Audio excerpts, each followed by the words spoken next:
Hey, konnichiwa. This is Gray from Wakazashi's Tea House over in Japan. How you doing? Are you good? Are you genki? Are you as genki as me? I don't think so. Sorry, this is a little bit late. We just finished a live watch party with Nerdporial, who arranged it, and I got to see it in Blu-ray quality. It was fantastic.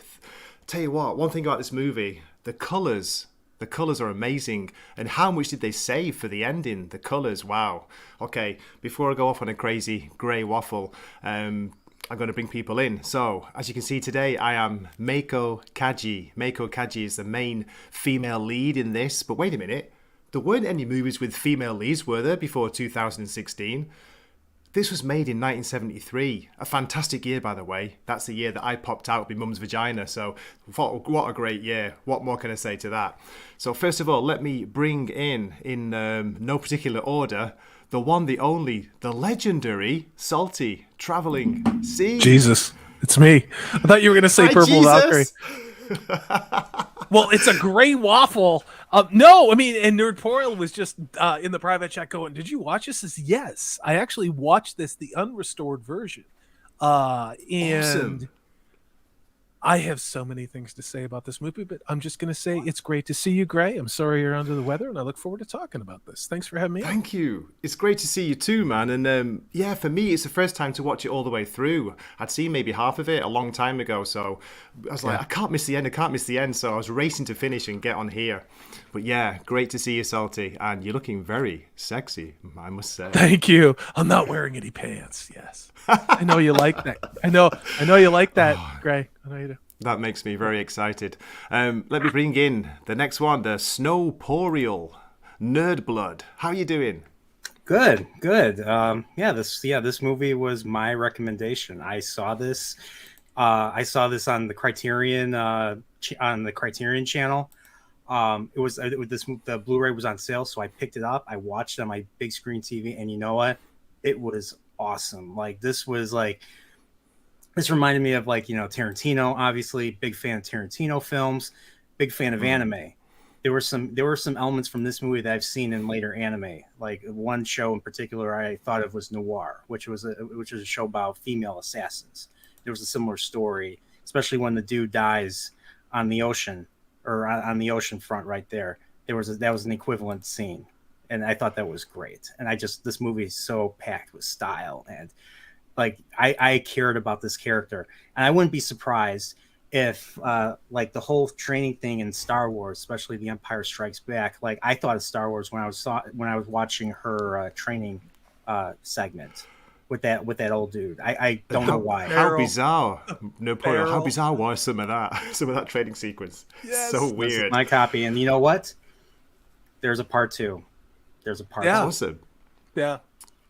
Well, just say, before I bring anybody else in, just say a huge thank you, a huge arigato to Nerdporial for arranging the live stream, the watch stream, because we had a little bit of audio issues, but he got it sorted, mate, and it sounded and looked gorgeous. So thanks for that. Yeah, the issue was I didn't realize the file didn't have subtitles, so I had to fix that, and luckily I figured it out. So take it away, Claire. Thank you very much. Okay, next we have a very special guest who's talking about who needs pants in the chat.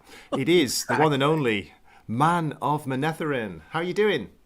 I'm living the dream, man. That was a good flick. I'm telling you, really enjoyed that. The colors, like you were saying, Gray, the storyline. I'm not a big fan of Tarantino myself, but that movie, that hit a good spot in terms of just, reading what all the subtitles and everything. That stenographer that you hired there at the last minute there, Nerdporial, just spot on. I'll tell you what, Nathan, you're looking amazing today. Are you representing Indiana Jones, the real Indiana Jones? The real one, yeah, the non-time traveling one. That's right. Oh, I heard about that. No, okay, guys. Before I we didn't go watch on the last much, one, so I've got a very special guest coming all the way, as far as I know, from the UK. We have Purple Valkyrie. How you doing? Hey, hello. Good to see you, Gray. I was just sitting in the backstage admiring those two balls above your head. Oh, At least they're not on his chin, Purple Valkyrie. Whoa! Whoa.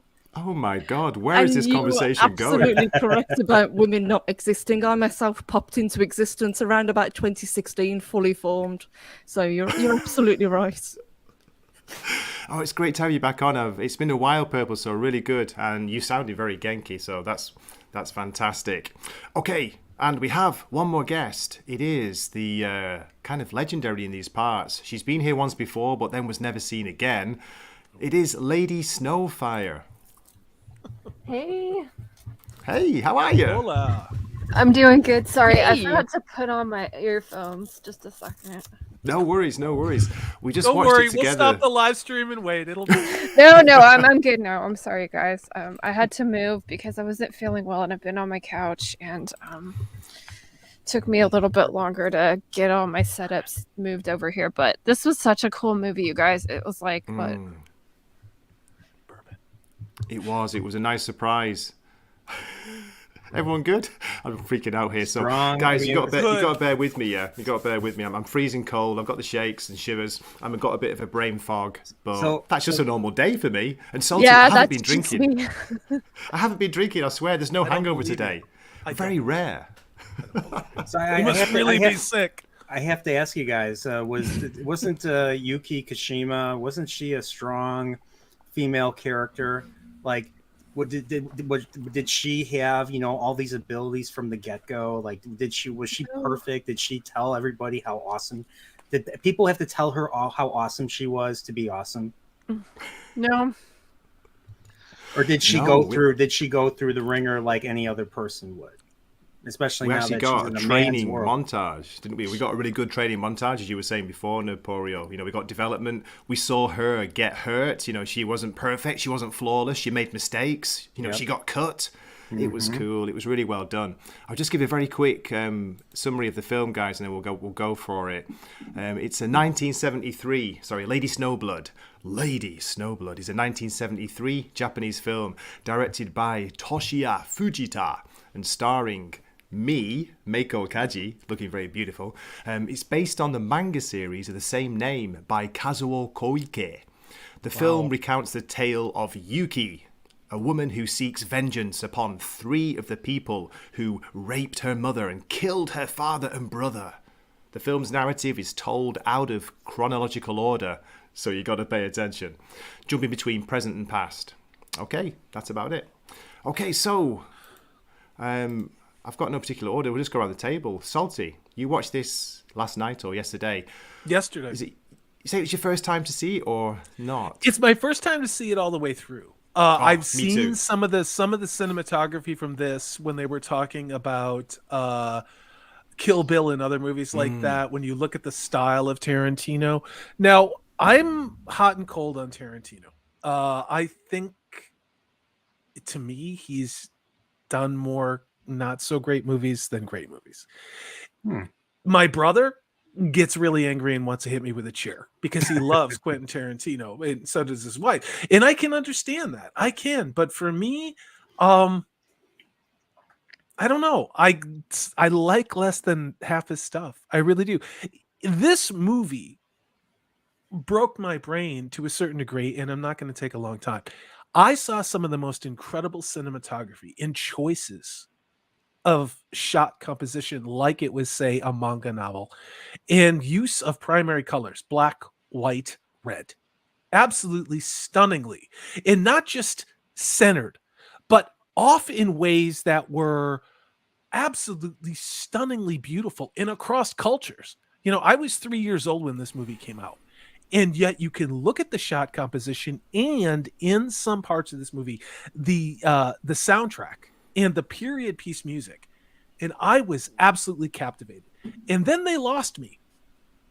And then they lost me in large chunks of the movie where they were dropping the 70s acid jazz, free shaky camera thing, where it was like a 70s porno. And I'm waiting for a big bush to come on the screen or something like that. And I'm like, where's this beautiful movie that I was watching?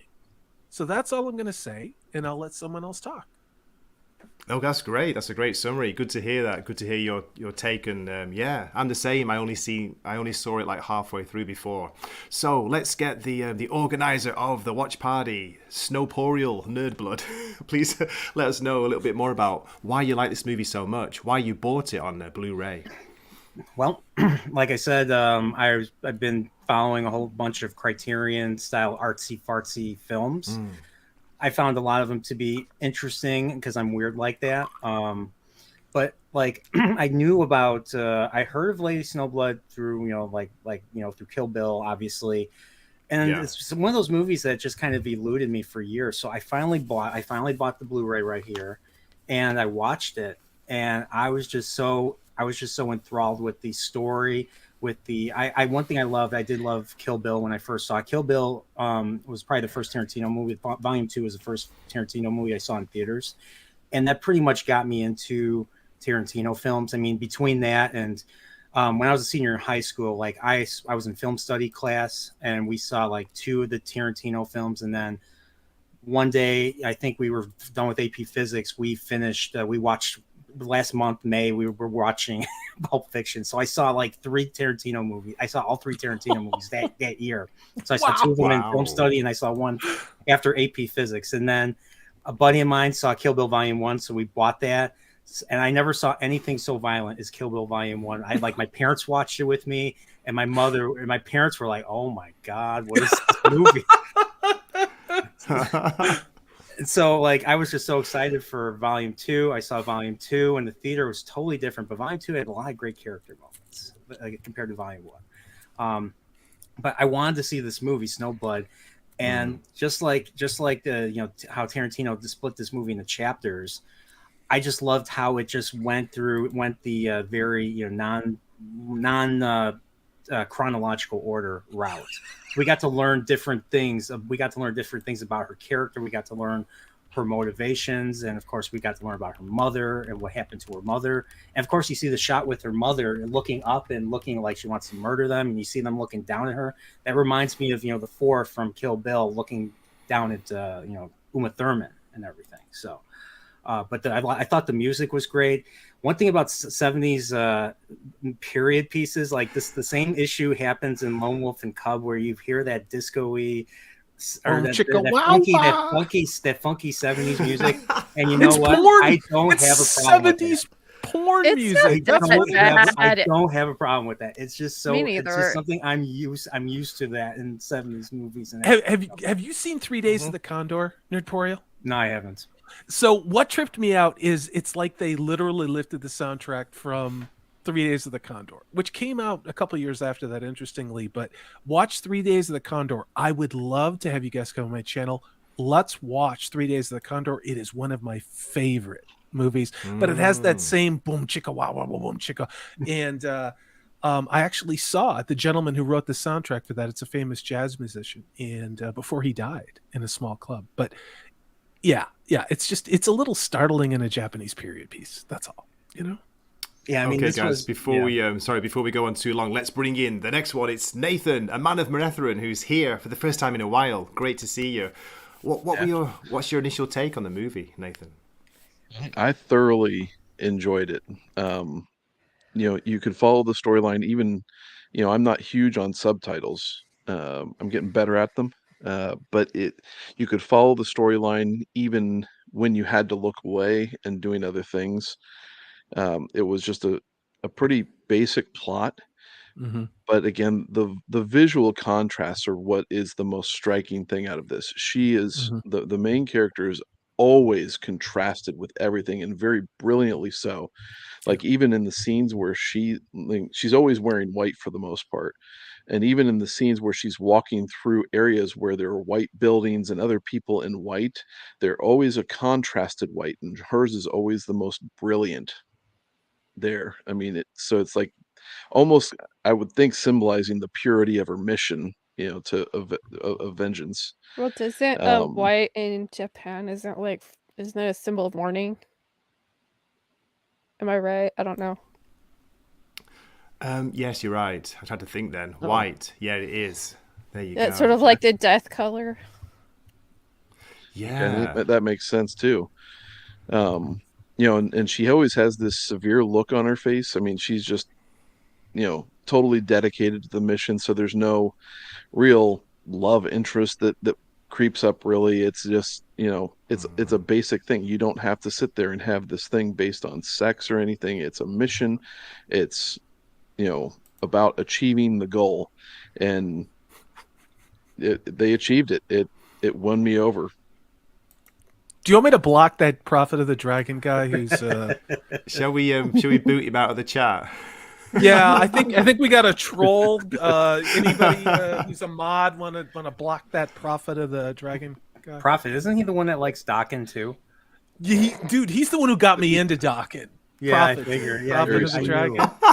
He's an even bigger fan than I am. Seriously. Well, and did you catch his stream last night? He was just absolutely loving that television show, Peripheral. Man. Yeah, he I was did. there He too. had I a was great there. time. I was praising it. It's the bestest show ever. You know how I know? Amazon told me. Is it better than the Rings of Power? That's all I have to ask. Steve, what's wrong with extreme eye close-ups in this movie? It's so well done. I love the way they get doing that. I know it's kind of exaggerated, it's over the top, but you go boom, you zoom in. There, he's got the eyes, he's got the scary look. I thought it was great. You know what else But did? hey, You know what other great movie did that? The Good, the Bad, and the Ugly, especially at the very end, where you see Yeah, all that's three what when I they're was all- gonna they're say all facing about off.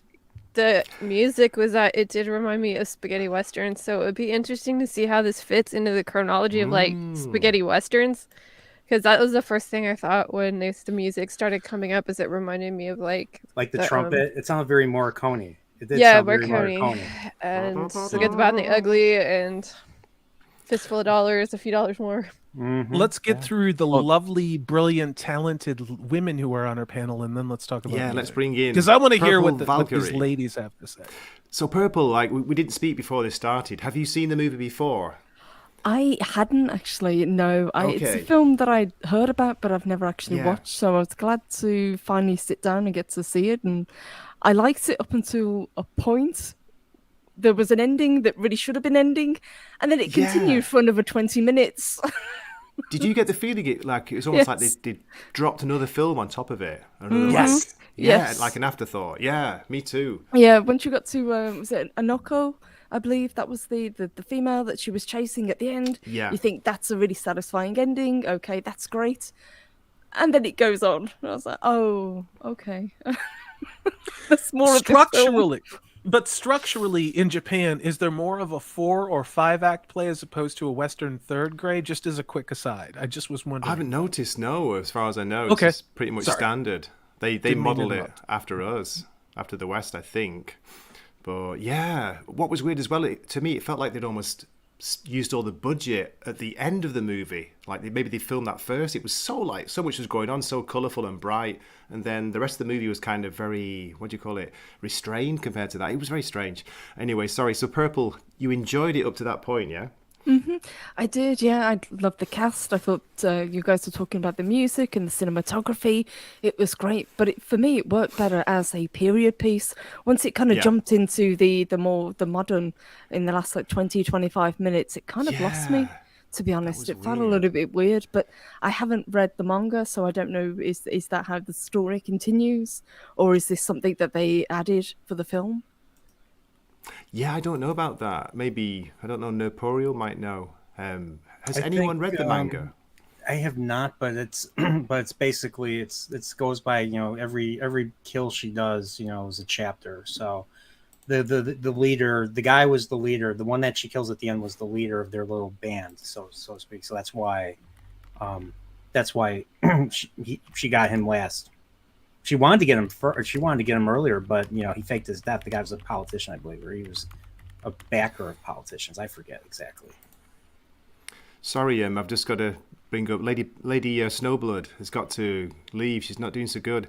What did you think of the film before you go, Lady Snowblood? Yeah, Lady I just wanted Snowfire. to say that really fast because I didn't even intend to do this, but I did like the music, or did like the movie, did like the music, and thank you for inviting me to watch it with you guys. But I just wanted to say I really did like this movie, and I'm not a huge fan of Quentin Tarantino, and it just really annoyed me watching this movie because once you've seen all of the movies that Tarantino's seen, you realize like he's just copying everything from it. And the beginning of this movie is like the last scene in the Kill Bill Volume 1. The colors are the same. The shot composition is the same. The fights are the same. And I'm like, I don't know why people think Quentin Tarantino is such a genius, because once you've seen what he's copying, he's just really derivative. So I did love this movie for that. Like I did appreciate some other things just really fast. The manga aspect of it, the fact that it was based on a manga, and the way they kind of integrated that into like the shots with the eyes, because they do that a lot in comic books. That was nice. And I'm sorry, I totally lost my train of thought, but thanks for having me on, and I am just going to lay down right now because my pain is awesome. awful. I'm sorry. Thanks for coming. Thanks for watching with us. That was cool. Last minute, yeah. Yeah, thanks guys. Like, have a good night. I'll talk to you better. later. I'll watch it. I'll watch it. I just need to like lie down. Bye guys. Have a great night. Take it easy. Bye. Bye. Take care. I was going to ask this question, the one that Shouldn't Brie brings up. Has anybody seen the sequel to this? No. It's part of this. It's part of this Blu-ray. Oh, so I would watch that. I would watch that. Oh, sounds like a stream next week. It's pretty good. It's not really related to what happens in this movie, but it's just another. It's just a follow up. It's a decent follow up. I liked it. It's not rated as highly, but I haven't seen it, so I can't comment. But yeah, it's definitely interested in watching it now after seeing this. It's got a funny comment here from Godzillionaire. Subtitles, boo! My small kaiju brain can't watch and read at the same time. I know what you mean, mate, but I thought these were done really well. They were very clear on Noporio's DVD version. Really good. I watched it on HBO Max, and it was an original print. There was no restoration, so you had some grain film quality challenges, and you could see some fade in the film, which to me, it's fine. You know, I mean, that's the way movies used to look when I was a kid, but it didn't take away from the film at all. I thought even that original print with the subtitles, it wasn't too many words on the screen, and they took time to let what was said be on screen long enough for you to digest it emotionally. I don't know, Purple, what print you saw. I mean, I'm assuming the rest of you guys saw the Blu-ray cut, but I don't know. I can't even imagine how beautiful this must look with the right color depth and the black correction. You know what I mean, in the background. I had to go sailing to find a copy. Me too, Purple. I was watching the same version. I think Salty was talking about. It was very grainy. It wasn't great. I tried to take some screen caps, and they don't look very good. But as you say, that was a 1973 movie. You know, that's how it's going to look now. Yeah. So the Criterion version that Noporio was showing, it shows how much work, how much effort they put into restoring that. So good. Wow. Okay, so let's go again. Let's come back round. So, Salty, you had a bit to say. You didn't like the music. Did you think there was a bit of a mix in the music? No, I liked the period piece when it seemed like they really were in the 1800s. And then there was a weird shift. It was a little before halfway where they turned in, it was sort of the 70s experimental acid jazz thing. And I was like, I stepped away to get another cup of coffee and came back and I was like, what just happened? Because I was like digging the feudal Japanese kind of chill thing, and then it was like meow, meow, meow, you know, like this crazy, like 70s porn bush, you know, like thing going on, and I couldn't recover from it. I was waiting for like blurred faces moving back and forth with, you know, did anybody get that? But you know what I mean? Like it's you know, and. But I see the thing was this, I wanted to love this movie for the parts that were the cinematography was striking to me. I would pause the movie in certain shots and it was like what it was like a really good comic book brought to life almost frame for frame, like in a great page. And some of it was just, it was just awe-inspiring because again, the use of primary colors, the use of negative space, and then there's a tiny bit of red and it was like, oh, you know, and it just threw me. I got lost about halfway through the movie, and maybe because maybe I'm not very smart, but I didn't know what the hell was going on when she was pretending to be the daughter of some guy who was throwing nets into the ocean, and I'm like, all I did was get a cup of coffee, and I don't know what the hell is happening anymore. So Oh no, she was making those little baskets, and she was telling her father that's how she was, earning money. oh, But she was okay. actually a lady of the night. I didn't get that part. Yeah. Okay. And then those assholes Different that she character works as well. for tell him. He's like, I no. remember that part. I remember that part, and it's Yeah. like I didn't understand what was going on. But yeah.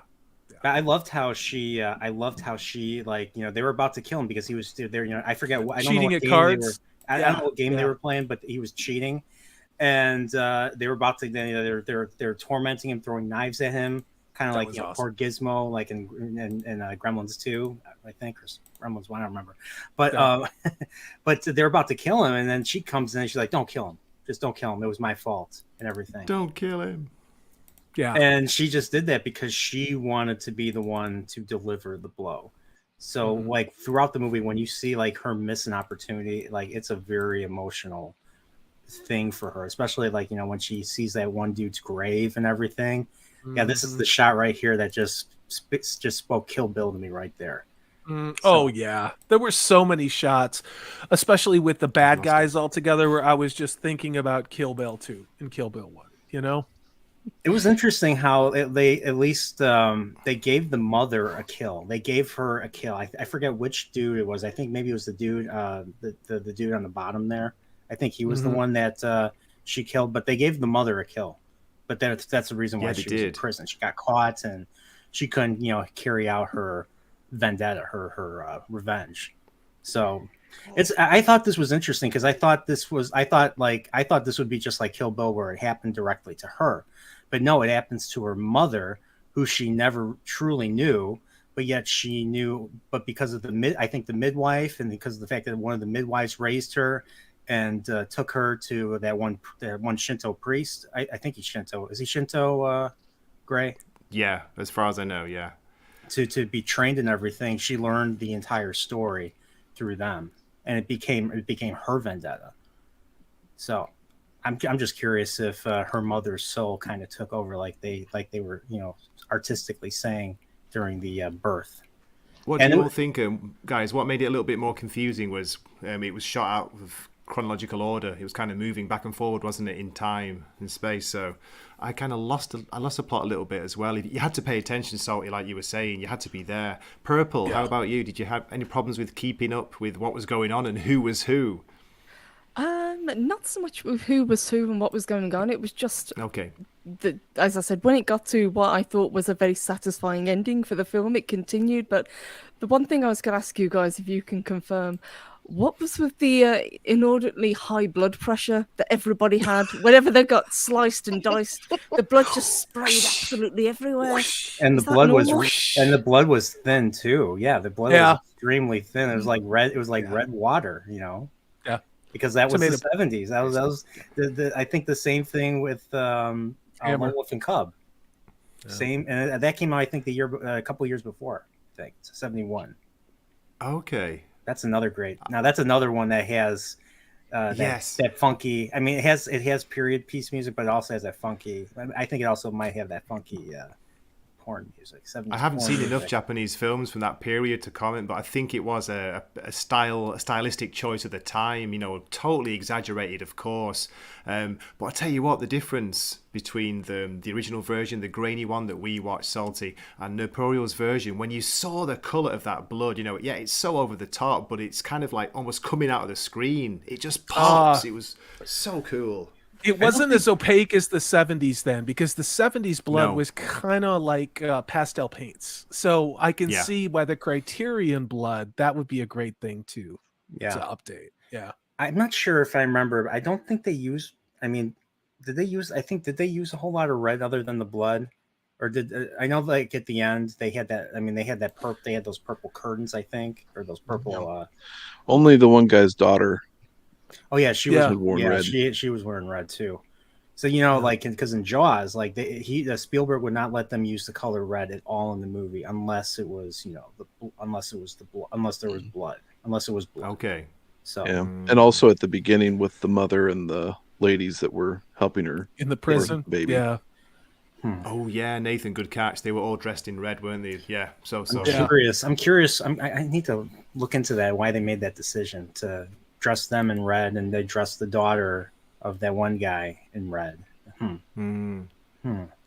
That was crazy because that guy's daughter, he was, working her as a prostitute. That was his daughter. Is that maybe that's the red's got something to do with that? I'm not that sure. Does it advertise a lady of the night kind of thing? Cool. Okay, Nathan, let's come back to you. So, impressed with the colours. I like the way you picked out those details. What did you think of the action scenes? Because we see so much action these days where you've got these crazy lady bosses, that can do incredible maneuvers and don't get hurt. How does it compare when you see something going back to 1973? It's just more believable. It's not overloaded with jump cuts. The action scenes, they are simple in order to help you define what's going on, rather than sitting there and confusing the senses with all of this jumping around stuff. Yeah. It helps you follow the story better. So it's like, even though I can't read Steve, even though I'm not reading, you could sit there and still follow along with it and know who the antagonists were, what the purpose of the plot was. And because you know what's going on in the fight, I think that helps just keep everything consistent in your own head. And it just helps get you involved into the storyline even more. Yeah. And I'll tell you what, the stabs, there was some serious stabbing going on. Yeah. Sure was. Yeah. So it was over the top, wasn't it? Completely over the top. Purple, did you have any problems with that? With the way they were like really showing off the blood, the splatter and the colour of it? No, by the end of it was amusing. I mean, the first time it surprised me because I thought that this is a period piece. I'm not familiar with the kind of style from the 70s that they do, but no, I thought it was great. It was so over the top, and especially when she starts hacking off limbs, and I think she cuts one of them in half at one point. Yeah. That was so cool, that scene. There's a crazy scene, ladies and gentlemen, if you've not seen it, where there's one of the villains has hung herself. She's hanging, and Lady Snowblood can hear her heartbeat is fading, but she doesn't wait for it. She slices her in half. That was so hysterical. I couldn't stop laughing. I was like, hell yes. How sharp was that wakizashi that she had, or whatever that katana? My God. And then you heard the body dripping for the next 15 minutes too. That was awesome. Yes. So my question with that scene though is, why did she go and hang herself? Was it all inevitable? I think she was killed. She was probably killed by that one dude at the end. I missed that. Do you reckon, Poriel? Yeah. Oh, I totally missed that. I thought it was to deny our hero her vengeance. It was like, I'm gonna get there first. Oh, nice takes. I mean, the thing was, he faked his death. That the final dude faked his death, and so she probably knew he was alive. So they were gonna try and question that he was. She had to be silenced. Because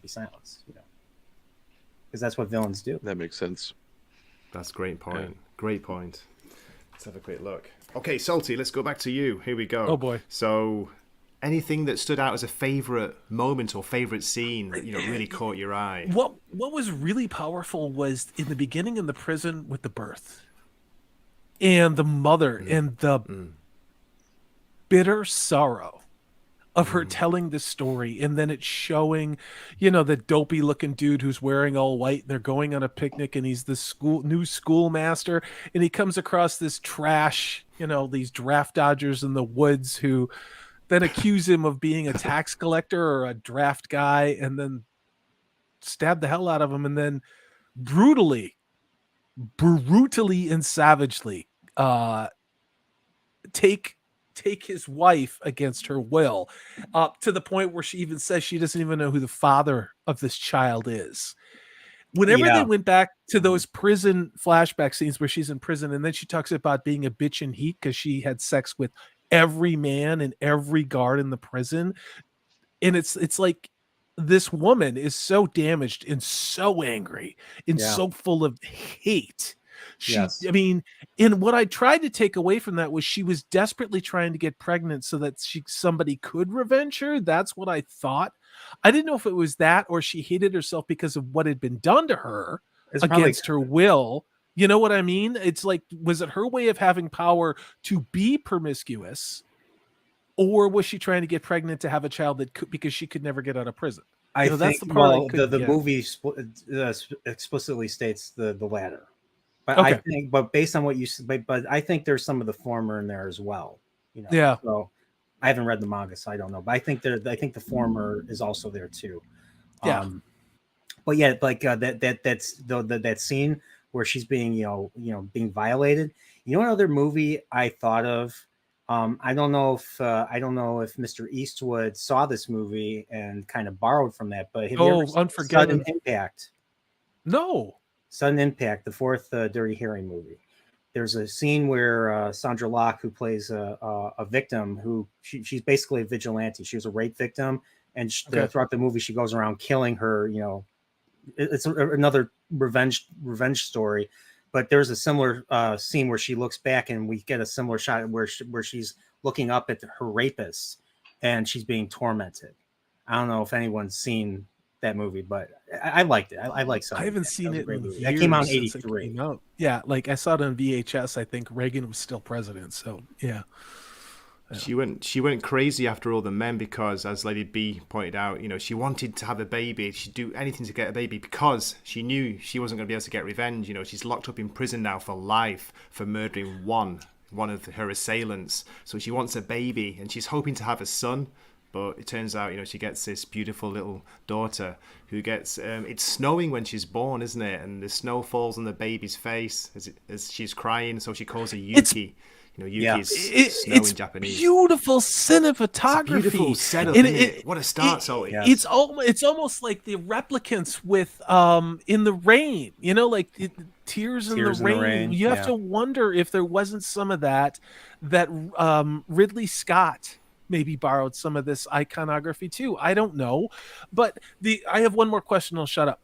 The Asura, which is what they said the daughter was, the one revenging her mother, great.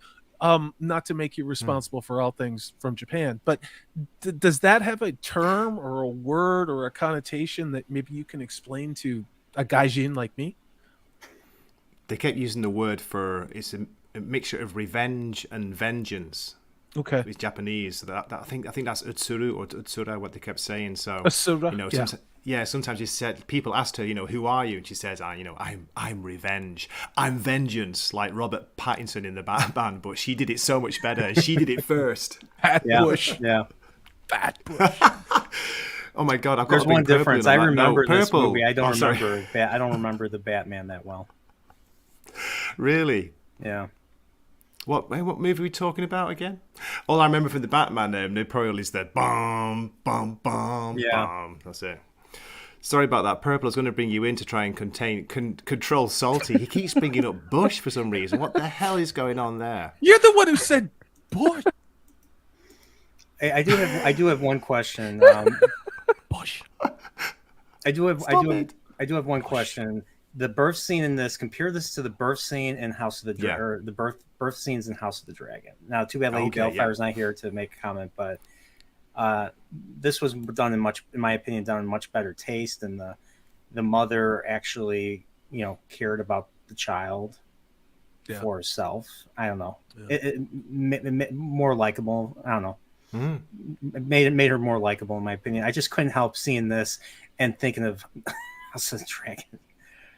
For that, I hated those scenes. Yes, they were disgusting. Which birth scene do you prefer? Much preferred this one. It was much more tastefully done, but it still looked like a terrible struggle. You could see it. She was pouring with sweat. The people around her, were worried. They knew she didn't have long to live.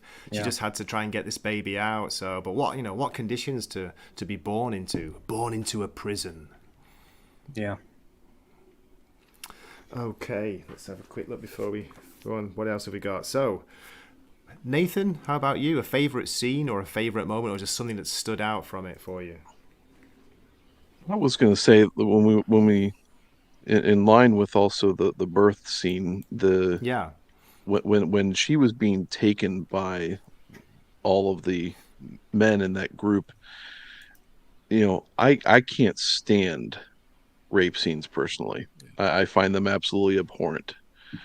But they didn't present them necessarily as this graphic depiction of just absolute unadulterated grotesqueness. It was, you knew what was going on, but they more concentrated on the faces of the assailants rather than seeing the act itself. So you knew what was going on, you knew what story was being told with it. And so it was, again, a lot more things that are tastefully done rather than being, hey, you're a viewer who doesn't understand what's going to happen, so we're going to give you this in such a graphic depiction that it's going to be obvious to even a blind man what's going on. They don't do it that way. It's actually good, proper storytelling, leaving the audience to have some semblance of intelligence to draw their own conclusions. Yeah, they don't sexualize the violation, which is what Yes. we see a lot of, and I don't care what anybody says. Yeah, I don't like the gratuity. I don't like Yeah. gratuity too. Or Yeah. gratuity as well. Sorry. It was tastefully done, and thinking about it, even in the 70s, there was a lot of exploitation movies made back then, Japanese or any country. So that surprised me, and I was really happy to see that, Nathan. Yeah, you knew what was going on. You got the impression it was terrible, but they didn't overstate it. They didn't need to. It was subtly done. Subtle. Yeah, well, and adding to that, when they're sitting there focusing on the faces of the individuals committing the crimes, you understand that these are people of extreme evil. And we definitely don't get that today. Everything gets justified today with tragic backstories and whatever. Again, good versus evil. And, the main character, she's not a great individual, obviously. She's on a mission of vengeance. But at the very least, you understand that she's on a mission of enacting justice for the wrongs in the world. I think she's on one of the holiest of missions because she refuses to be a victim. She's not letting what happened to her against her will define her existence. She's fighting against it. And has it taken over her life? Yes, obviously. But what she's doing is she's not remaining a victim. She's going to destroy that which destroyed her. And to me, there's kind of a hero's archetype there, because you still have to go through all the stages of the hero's journey in order to achieve that, and I'm not being contrarian at all to Nathan, because the man got me into smoking pipes and he's sending me liquor via alcohol. So I cannot say a negative thing about it, but I do think that it is an underrepresented story, especially now, which is that the hero sometimes dies at the end in order to fulfill the hero's journey. And because some things are worth dying for. Yeah. Yes. Unless you're Harrison Ford and Han Solo. Yeah. Then you Or just Phoebe Waller-Bridge. Then you just get murdered by your son and fall into a pit, and that's it. Die like a bitch. And then, oh my God. There's a good comment here from Lady B. I want to ask Purple to address it, if that's okay. She's talking about, wasn't this what her daughter's life was about? She was born in a prison, and then she lived in her own prison, created by her need for vengeance. Yes, Wow. I would agree with that. And she even says in the film, I've thought about nothing but this for 20 years. This has been her sole mission in life, to fulfill what this, I guess, prophecy is. Now, whether she was part demon or whether that's just something that she was told over and over again that she actually believed, it's hard to tell. But yet she was so single-minded when it came to it. But my favorite scene was actually when she was a little girl and she goes to stay with the priest, and he's very old school, very much in the vein of spare the rod, spoil the child, and he puts her in a barrel and just kicks her down a mountain. What did you think of those training scenes, Purple? I thought they were fantastic, insane. like so original, yeah? a little bit risque as well, should we say? Do you remember that? A little bit, one, yeah. One Well, that's scene how she there finds her strength, isn't it? Eventually, Yes. enough is enough. She rips off her clothes. She stands proud. She faces him, and then from then on, she starts to build this inner strength and to beat him. And hello to Zax. Hey, Zax, welcome. Oh my How are you? God, Canada! how's it going, everybody? All right. It's going great now, mate. Fantastic. What'd you think of the movie? Oh, I haven't watched it, but I'm willing to give my opinion anyways. That's why we brought you here, Zax. Yeah. Always want your opinion. I thought it was a really a bit much like Galadriel. I think that's kind of where they got the idea for this character from. Was from Payne and McKay's take on Galadriel and her sword fighting prowess. Like they stole stuff directly from Rings of Power, and then they also stole somehow from Quentin Tarantino, from Kill Bill. And I just don't know. This is why Zach works at Vox. This is a professional reviewer for Vox. This is why. Zax, you know good and well there's no way those motherfuckers watched anything for inspiration. No. You got me there. You're right. Yeah. No, they didn't. By the way, the Adar is gone. No. Joseph Maul's Adar is gone from Rings no! of Power. How will this story ever move forward? Yeah. I don't know. Well, he was the best, probably the best actor on the show. So I mean, Yeah, I agree. And he left. But sorry, I disrupted your keep going. I'll just sit here and shut up. No, that was great. And what Purple was saying is a really good training montage scene, Zax, believe it or not, which, shows her as a child. She starts off as a baby, then you see her as a child training with this crazy old priest who doesn't mess about. He puts her in a barrel and rolls her down hills and stuff. That was just insane. That was so cool. So she doesn't start perfect? You're saying? No. Can you believe it? I know, right? Yeah. This is taken from the grainy version, Salty, that I watched, probably the same as you, so it's not that clear. But on Nerdporials, it looks so much better. The colours, man. Well, when he stuck her in the barrel, I kept on thinking, man, that would have been fun as a kid. Oh yeah. Did you ever see the Simpsons? Remember the Simpsons where Bart's getting bullied by Nelson? I think in season 1 or 2, and he keeps rolling him in the garbage cans. That's why I think of that all the time. I think of that particular scene. I was just hoping the barrel was going to be full of something interesting, I thought he was offering her a drink. Full of sake. Oh my god. Yeah. Anyone want to take it? Sorry, I've got stream brain at the moment. Let me just check private chat. I love I love this training right here. Like she's tied to her master, and he's just beating her up with the wooden sword.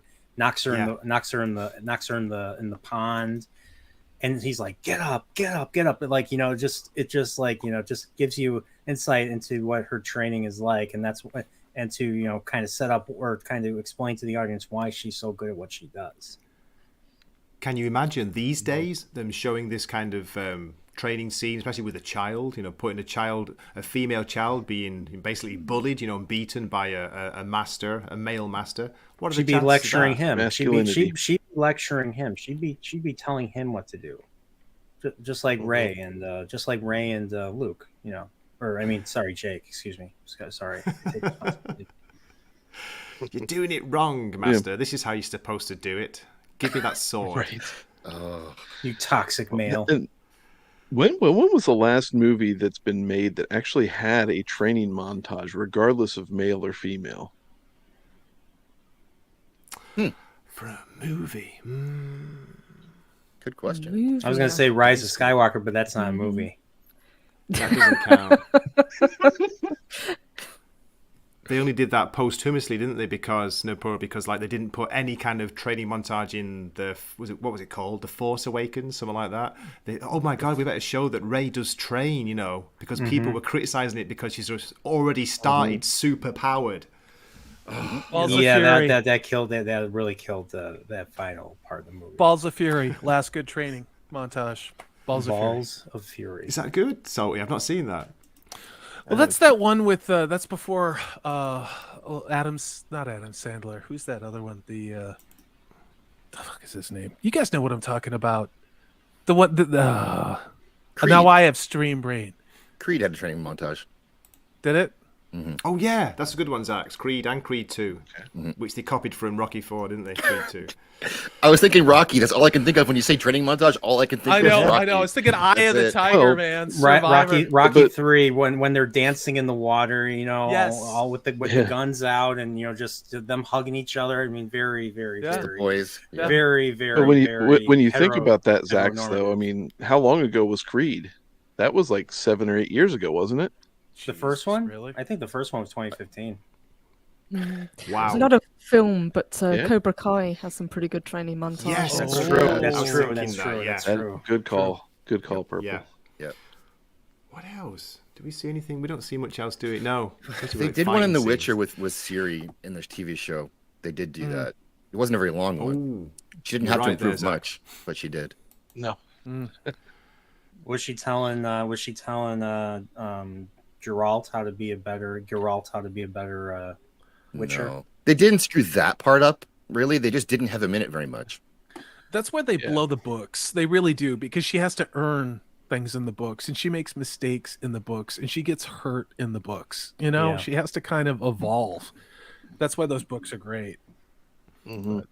What about the latest Predator, Prey? They showed that girl, that young girl, like throwing her axe and stuff on a string and doing a I've bit heard of training. mixed things about that one. Like some people said it was good, a lot of people said it I wasn't. wouldn't say it was good, but I didn't hate it as much as I expected it was going to. But I probably wouldn't watch it again either, if that means anything. That sounds about as modern as you can make it. You know, Mm-hmm. I Disposable thought about entertainment. watching it, and then I went and watched the first one instead. Yes! good call. choice. Good That's call. that is the definition of wisdom right there, Yeah. Nathan. Discernment. Isn't that sad though, guys? How we kind of judge a lot of modern movies by how much we don't hate it or how much we didn't hate it. What does that say about how far standards have dropped? Very far, Mhm. very. Yeah. Yeah. It's true. Okay. Ooh, look at that weird shot. Awesome. Look at those villains. It's a great album cover. It's a great album. It's a Japanese Bohemian Rhapsody. That's what that is. I know. Oh, that's what that is. I That's see a brilliant. little man, a little Scaramouche. Will you Get do into the the Zach, these Fandango. are the Thunder four and villains that she's lightning. hunting, yeah, getting revenge on during the movie. But I love the way they did this Yeah. montage, like in the middle of the film, like showed them in black and white or sepia. It looks so cool. Yeah. Yeah. Very I think, stylish movie. Very Yeah, artistic at times. Steve really loved this scene, and he also really loved Prey. Like he once told me that he My loved God. he loved Prey. Like that was his favorite movie Is of Steve all time. drinking tonight, or what's going on? Jesus. Steve's got a lot of venom tonight. What's going on, man? I mean, I Kids. approve and I understand. Kids. Oh, Kids. all right, kids. Yeah, kids Okay. do it. This should be a thumbnail, Gray. This is an easy thumbnail. Done. Yeah. Yeah. That's We should awesome. deep fake this. You got to send this to me. I will deep fake this in a minute. Is that Rob That's one of Schneider? the things, guys. I don't know about you. The one thing that That really does stood look out like for me him. You're right. about this movie is the way they shot. So many weird angles, so many strange close-ups. They're not using pretty actors. They're using really interesting faces. Unusual faces, like almost clowns or the look at Napoleon there, like that. This idea. I don't know if it's this director's God. style. Is it a Was that a 1970s style teaser thing? for Rings of Power Season 2? Horseback Gladiator? Maybe. Okay, so before we wrap things up, because we're coming up to almost an hour, so I want to keep this short, let's go around the horn again and just give any final thoughts. So, should we go in reverse order? Zach's, who's Yes. seen this movie 5 times and loved it every time. Yep. What are your thoughts, mate? Your final thoughts on the film? She wasn't enough of a girl boss, so I give it a 6.5 out of 10. Would you recommend it to people? I would recommend it, but only as like a cautionary tale as to how you could do something wrong. But have it still be relatively enjoyable. So yeah. But it's You'd have wrong. given it for if there was more trans representation, this would be a solid 8 for you. Is that what you're trying to say? Just Okay. one trans person is all I'm asking for. One trans person. That's not too much. Salty. Okay. That really touches the woke-porial in me, Zach. That just really does. You're Beware. welcome. does. Don't wake the woke porial, for God's sake. Oh. Okay, thanks, Zach. Purple, how about you? Would you recommend it to friends or to other people? I would. I think first of all, I'd have to rewatch it myself because, like I said, this is the first time I've ever watched it. But I did enjoy it. There was a lot of really good points that we talked about, and even the ridiculous with the blood spraying everywhere. It was kind of endearing. But I thought it was a great film, and I had no idea that the lead actress was also a singer, and she performs the song heard in the film. It's a gorgeous song as well. It's in that style of Japanese enka, it's called, which is basically traditional folk song. Beautiful. Yes, Beautiful, I isn't it? agree. Dude. That was great. Yeah. I'm going to look for it karaoke, but I've got to maybe cut my balls off to get my voice to go. I would pay to hear that, Gray. You could be in The Last of Us Part 2 or Last of Us yeah. Part 3 then. Yeah. Bob Iger just sat up in Some bed right representation. now when he heard that. He's The like, best movie he's on the that phone to Ellen Page. I mean, Elliot Page. Yeah. the best movie. We the got best, one, he says. The best movie that I watched recently that has, Steve Martin's voice really high, planes, trains, and automobiles, when the cab dispatcher just grabs his nuts, and the next thing he's speaking at the high pitch the whole time. I've never seen anyone get picked up by their testicles before. I love that film. So good. But the shot where they show it, I was like, you feel it with him. Okay, let's bring in... I had to include that in my Can montage when I did that stream. Daniel, it's on HBO Max. You can find it on HBO Max if you have that. Just one. Oh, nice one. Or, Thanks, Salty. or other places if you go searching, yes. Or The one I Criterion found, channel. though, didn't have subtitles, Purple. The one on Sailing the Seven Seas, unfortunately. Oh. Okay. Nathan, how about you? Sorry, mate. Would you recommend it to anyone who's not seen it? Absolutely. It's just it's a good fun movie. It's not going to be like it's not in your top tier echelon movies, No. but it's definitely one that you want to check out. It's probably one I would consider purchasing as well, just because it's going to be one of those good fallback movies that you just go back to and be entertained by. Just a good basic story that just front to back tells it well and presents a lot of good cinematography and a lot of good color contrast. Yeah. Wow. That's an analysis. That's a great point. Yeah, fantastic. Great point. So, okay, Neporial, I mean, it's a silly question because you have the, is it not 4K, is it the Blu-ray Just edition, the Criterion Blu-ray. collection? Yeah. Right. So you recommend this to people who haven't seen it, yeah?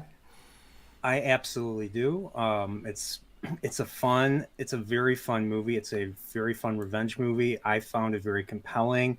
I know there's some disagreements about how it is. I love the chapter format. It's very because this is based off of a manga. So I was really because of the fact that I like Tarantino and I loved how Kill Bill was presented to the audience. I really dug the whole chapter by chapter aspect of this. I loved the color. The shots were beautiful. The music was beautiful. I even found the funky 70s porn style music very endearing. I don't know why. I just do. It's the 70s. I was not alive in the 70s, so the 70s just comes off as pretty. Okay. I mean, the 70s was just, to me, is just like the reason why I got in the original Star Trek was because the 60s and the way 60s stuff was done was very, well, how would I say, exotic to me. So it's beautiful.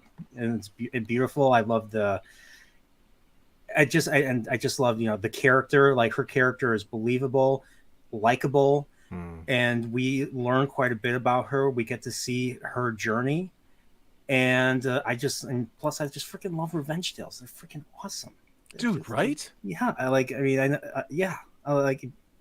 it's just I would definitely recommend this movie. I love the ending. I loved how there are consequences for what she did, and so she got stabbed by that girl, by the daughter of that one guy. Yeah. And I felt because her, the one thing that you have to remember is, I mean, she's still not doing. She's still. I mean, she comes off very. She's killing people. I mean, she's not necessarily a good guy. So there's consequences for what she did. And you have to think about the people that she's hurting, or the people she's indirectly hurting. So I thought that was beautiful, and just when she just freaking cries or when she freaking screams at the end, I just spoke volumes to me. And then they made a sequel. That was a moving moment. Yeah, that really got me at the end. That cry was really good. And the blood contrast with the snow. Yeah. Awesome. Beautiful. You can't beat blood on snow, can you? Okay, thanks for that, Neporial. Salty, how about you? Apart from the Bush or lack of Bush? Well, I mean, what can you say about Bush? Shitty president. Makes a great hat. No, Purple, I recommend this movie. I recommend this movie.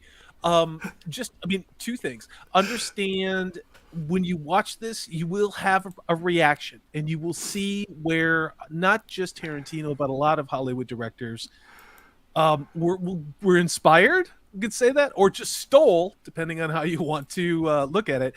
You'll see that this movie's a lot more important than I could have ever possibly imagined to a lot of modern cinema and a lot of things we consider avant-garde cinema, especially in the last 25 years. The pacing is a little crazy. It gets a little muddled in the middle. If you don't pay attention, like Gray said and like Nerdporial said, you're going to end up like your man Salty going, what the hell just happened? Don't get a cup of coffee. Pause the movie. keep watching. But it was enjoyable. And again, for me, the biggest thing in this movie was the cinematography. There were some truly epic moments, like in the color, and the fight scenes were incredible. They really were. So, yeah. Look at the color there. So you just talk about it, and Yeah, the background, perfect. the art, the screen art and stuff, and the ridiculous blood. Look at the lines Blu-ray. of color. They don't Yes. teach this shit anymore in film school. They don't, and that's part of the problem. They teach you to have 80 pronouns, but they don't teach you how to do this, and that's a real damn shame. It's a beautiful movie. Beautiful. Little muddled, but beautiful. Nice one. Good to hear it. Okay, well, as you can tell, I loved it, and believe it or not, it's made me want to watch Kill Bill again. Now, I know a lot of you aren't the biggest fan of that movie, but I've heard that there's is there an edit where they've put them both together, parts 1 and 2? Yeah, it's called The Whole Bloody Affair. I actually have a copy of that too.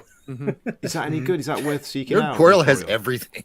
Well, I don't have everything. There's a lot I don't have. There's a lot of movies I haven't seen. I mean, just Salty, Corey. You have to name me all the movies you have to recommend. I have to write them down. Everything. So. No, you throw me some ones too. I mean, we should do just a super Like the deep, Condor weird... one, I've not seen. That No, one. well, we were talking about that. I really want to watch. I want to live stream 3 days of the Condor. I don't know how many people on the panel have seen it. No. Absolutely outstanding 70s Cold War trilateral commission globalists running the American government in the 1970s film with Robert Redford caught in the middle. That sounds interesting. It is outstanding. It's a good film. Outstanding. I movie. saw a political thriller not too long ago from the 70s, a movie called The Parallax View. Oh yes, Messed up ending. I couldn't. I was like, this is the 70s. You know, back in the time when you were pessimistic about everything, especially that's why movies ended the way they did back then. Yeah, dark, man, and they dark. were right, and they were even right. horror movies. Look at where we are now. Yeah. Disco too. Yeah, disco. Very dark. Bell bottoms. I was there. I was there, Gandalf. Polyester pants with bell bottoms. I was there. Wow. Cool. What do you call that? What do you call the 70s hairstyle? You know, they have the puffy hair that's up like shoulder length. You have to show me a picture. The Caucasian, you know how the Caucasians had they had their hair was kind of a little poofy, but then it went up to their. I don't know why that's. Well, not the afro. Like I'm not talking about the afro. Everybody. You mean Whitey? What did Whitey do in the 70s? Well, excuse we had me. Are you calling me Caucasian? Yeah, we had bowls on our head, and that was pretty much how we rolled. Our grandmother cut our hair like mullet? this on an angle. Mm-hmm. Yeah, that was mullets. Everybody. Do you mean a mullet? No, not mullet. The Canadian. That's what we called it. Was the Canadian sex. Yeah. The Canadian mullet. We didn't get them till the 90s. They didn't get here till the 90s. I know. They stayed. They stayed here. Maybe it's hockey here. I don't know. You're talking about like the Bee Gees style haircut, right? Oh yeah. That's Aquanet pink. But just big bouffant stuff that the ladies took over in the 80s. Yeah. Shelby's asking hockey hair. Yes. The Gretzky. Yeah. Oh, the Gretzky. Ooh, sorry, guys. I forgot as well before we finish. Anyone got anything big coming up they want to shout out? Go for it. Salty. Hi, my name's Salty. I'm an alcoholic. I finished an adaptation of the screenplay for the Christmas Carol. If this is going to happen, I need to have some people who want to be part of it. And Nathan, I've already cast you as the narrator. So I do need other people. Purple's already been cast. I've already cast Zach's. I've already cast Nerdporial. Gray, I would like to talk to you because I'd very much like you to be part of it. But if anybody is in the chat and has an interest in the time and can take some direction from your man Salty, You can ask Nerdporial him a soft touch until you mouth off, and then I beat you mercilessly. But I would love to have I your had to learn the tell. hard way. I had to learn that's the price of working with. Yeah, you're a mouthy little bitch sometimes. when he But starts tugging your hair. if you would like to be part of it, please hit me on social media or send me an email to saltysomething at Gmail. It's on my email account, but that's all I got. So, yeah. Cool. Christmas Carol. I'm so sorry, Patrick Stewart. Perfect. Did a really I'm good going to Christmas be Carol. gay or trans in your adaptation. Both. Oh, You're gonna be a sweet. You're going to be the Nice. gay trans ghost of Christmas pronouns. Whoa, that's a good I one. like it. I Nice. like it. I had to update it for a modern audience after Oh, all. yeah. There you go, It's everybody. Dickens. Zacks with tits. Yeah. Nice. No script. No Yeah. script here, ladies and gentlemen. That was all live, salty, pure, ad-libbed, genius. So, okay, that sounds good, man. Look forward to that. Christmas Carol, the salty traveling sea cut. Okay, anybody else want to shout anything? Come in. Yeah, I might as well. I am currently working on a video that I want to hopefully get out in the next couple of days. I'm starting a new job on Monday, so and then Sunday I'm gonna be starting. I don't even know what I'm going to call the Christmas series. That's I had a horror series and I did a Thanksgiving one. Now it's holiday season. I have to figure out what to call it. But I'm doing Die Hard with Pips. So we're gonna be talking on Sunday. I think 5 o'clock. I think, my Nice. time. Cool Yule. Yeah. Cool Yule Yeah. videos. Nice. Color- Now the question is, you have to ask yourself: Is it a Christmas movie? Yes. Yeah. Well, is it punk? Is it? Nobody got that. They have advent calendars with Hans Gruber falling each day. So yes, it's a Christmas movie. I Okay, want I got a good one. Did I step on 5 pieces of glass, or did I step on 6 pieces of glass, or only 5? I don't know. Considering this is an elevator shaft, it'll blow your head clean off. I got All right, to that was a know. bridge. The question is, do I have a machine gun? Ho ho ho. Ho, ho, ho. That makes it a Christmas movie, just putting ho, ho, ho in it, right? That's It does. okay. Okay, there you go. Perfect. There Did go you right notice there. though? There's a crossover between Die Hard and Peripheral. Oh. When John McClane says glass, who gives a shit about glass? Keeps getting into Yes. everything. Yes. Holy shit. And it was the guy Peripheral. from the Breakfast Club, the principal from the Breakfast Club. He plays the chief or the police. Oh, or Jesus, something. yes, That was he him. did. Paul Gleason. Oh my God. He's always a Ooh. He dick. was an asshole in every 80s Everything. movie. He was. Yeah. He was. and we Yeah. love him. Yeah. But the thing that I loved about Die Hard is that Carl Winslow himself, Reginald Val Johnson plays Al, I think, cop. Yeah. I wonder if that movie got him the role on Family Matters. Yes. Chicken or the egg, maybe. Yeah. Yeah. He was Wonderful. awesome in Die Hard, Nerdporial, and he and Bruce Willis made a great kind of buddy cop thing, didn't they? Even though they weren't on screen together, it was all through That's walkie-talkie, wasn't it? Like radio. That was so Yeah. cool. Yep. It was so But it's great. a Rewatch shame that. there were never any African Americans on film until 2016. So Yeah, right. Not Oh, one. excuse me. Purple Valkyrie, how about you? Have you got some woo-woo We've- shows coming up We soon? do. We've got woo woo coming up. We've got lots of woo woo and Yes. probably something Christmassy I'll have in the works as well. Because 'tis the Okay. season after all. you going to do a Mariah Carey gosh. cover song album, Purple Valkyrie, like all your fans have been begging you? Or no? Oh, good God. No. Get myself Good. taken off YouTube. I did once do a version of Santa Baby that was pretty good, though. Oh, Ooh. I want to hear that OnlyFans. right now. OnlyFans. Yeah. Wow, it's December, isn't it? I'm almost forgetting. I've been kind of blown away for a few days. It's December, so Christmas is coming soon. Brilliant. That's great news. It actually warmed up today. Like it was pretty warm out compared to the last couple of days in the States. So it was like Sunny freezing here, like but a it's couple very days ago. cold. Yeah. Speaking of very cold, Zax, what have you got coming up apart from your huge shoulders? I might be doing a. Oh, thanks, Gray. Thanks for noticing. I've been working out a little bit. You look great too. I've not been working out. Plants. You don't need to. Perfection doesn't need to improve, Gray. I might do a late night stream, but there's no time for it yet tomorrow. With Flash, we did one last week just to test something out, and people showed up for it. So I don't know. We'll see. No topic in mind. No planning probably at all, and no time set. So we'll see. May happen, may not. Otherwise, I don't know. Yeah, Wednesday at 9 Central every week. We'll be doing something. I think this week we might do that Tom Cruise thing I was talking about. Everyone loves Tom Cruise. Yeah. Has he come out of the closet yet? Just like from South Park? Yeah, I think he went back in. Oh, okay. Yeah. Tom Cruise will not come out of the closet. Come out of the closet, Tom. I love that episode when I was in college. Yeah. No, we might do the Tom Cruise showdown where we vote off or vote in, however you look at it, your favorite Tom Cruise characters. Eyes Wide Shut. Okay. Eyes Wide Shut. Ooh.